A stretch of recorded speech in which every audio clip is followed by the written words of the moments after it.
नमस्कार, आप देख रहे हैं पहली आवाज न्यूज 24 और मैं हूं आपके साथ आरती सिंह आजाद। डालते नजर आज की खास खबर की ओर। कोटरा भोपाल में श्रीमद् भागवत कथा का विशाल आयोजन किया जा रहा है, जिसमें भगवान कृष्ण के बाल रूप, 56 भोग, कृष्ण लीला, गोवर्धन पर्वत लीला तथा आदि सभी प्रसंग सुनाए गए। श्रीमद् भागवत कथा के कथावाचक आचार्य श्री सदानंद जी महाराज तथा कथा के मुख्य आयोजक श्रीमती शीला बोधनिया, निशा उपाध्याय, सुनीता शर्मा, गीता रघुवंशी, नीरा गुप्ता आदि सभी भक्तगण यहाँ कथा की मुख्य बात यहाँ है कि यहाँ कथा सभी महिला शक्ति द्वारा आयोजित की गई है। मेरा नाम शीला बोधनिया। ये भागवत कथा कब से शुरू हुई है और कब तक चलेगी? ये भागवत कथा 23 दिसंबर से शुरू हुई है और 29 दिसंबर तक चलेगी। कहाँ पर हो रही है? ये कोटरा प्रांगण में हो रही है, शासकीय आवास में। कथावाचक जी कहाँ से? कथावाचक जी हमारे वृंदावन धाम से पधारे हैं। क्या नाम? उनका नाम है सदानंद जी महाराज। कथा करवाने का उद्देश्य क्या है? कथा करवाने का उद्देश्य है कि प्रभु के प्रति समर्पण, उनकी भक्ति, उनकी आराधना और उनकी सेवा में सब कुछ समर्पण करना। तो ये कितने वर्षों से आप करा रहे हैं? ये हम लोगों ने इस बार पहली बार किया है। आगे भी हमारी कोशिश रहेगी। महिला मंडल ही करा रहा है। अच्छा, क्या कहना चाहेंगे आप? धर्म के माध्यम से कथा हो रही है इतनी भव्य, तो हमेशा आगे रहता ही है। तो क्या संदेश देना चाहते हैं धर्म प्रेमियों को? जुड़े लोग और धर्म कार्य करना चाहिए।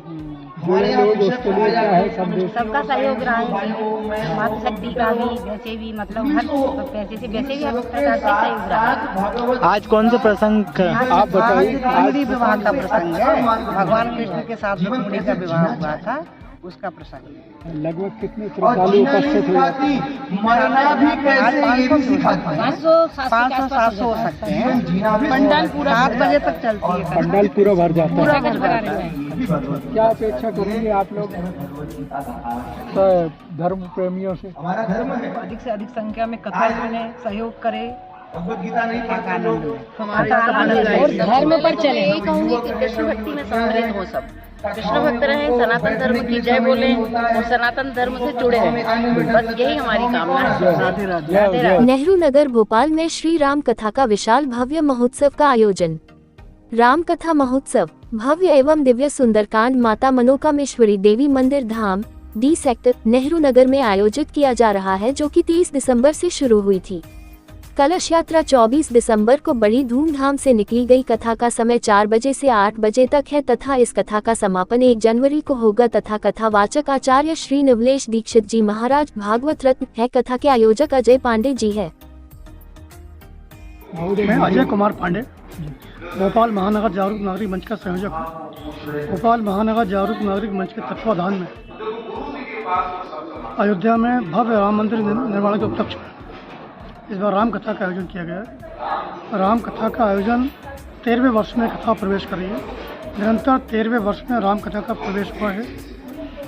जन कल्याण के लिए, देश में समृद्धि रहे, सुख रहे, सबके जन कल्याण के कामों के लिए इस कथा का आयोजन किया गया है। ये कथा कहाँ पर हो रही है? ये कथा माता मनोकामेश्वरी देवी मंदिर नेहरू नगर डी सेक्टर में। कथावाचक जी कहाँ से? कथावाचक पंडित नवलेश दीक्षित जी महाराज चित्रकूट धाम से पधारे हैं और चित्रकूट धाम से पधारे हैं। भारत रत्न की उपाधि से इनको अलंकृत किया गया है।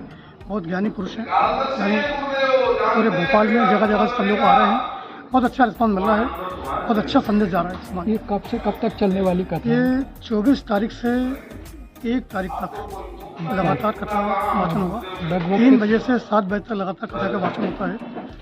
10 तारीख को कथा का भूमि पूजन हुआ था। 23 तारीख को शनिवार को एक भव्य सुंदरकांड के माध्यम से कथा का आगाज हुआ था। रविवार को कलश यात्रा थी। पिछले दिनों में कौन कौन से प्रसंग सुनाए गए हैं? प्रसंग कल का प्रसंग था राम विवाह का था। परसों चारों राजकुमारों का जन्म हुआ था। आज वन गमन का प्रसंग रहेगा।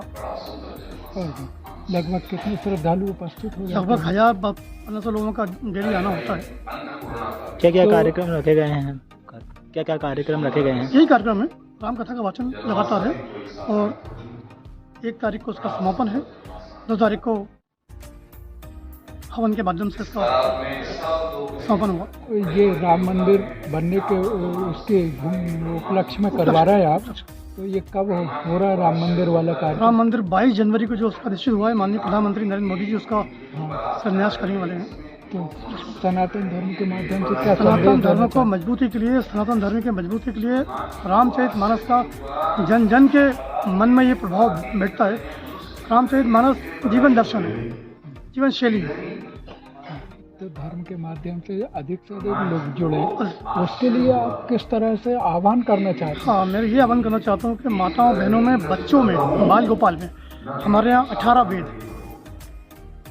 हमारे यहाँ 18 पुराण, 4 वेद और भी बहुत सारे धर्म ग्रंथ हैं। अब गुरुकुल परंपरा हमारे यहाँ समाप्त हो गई है। आज हमारे देश में कॉन्वेंट एजुकेशन चालू हो गई है।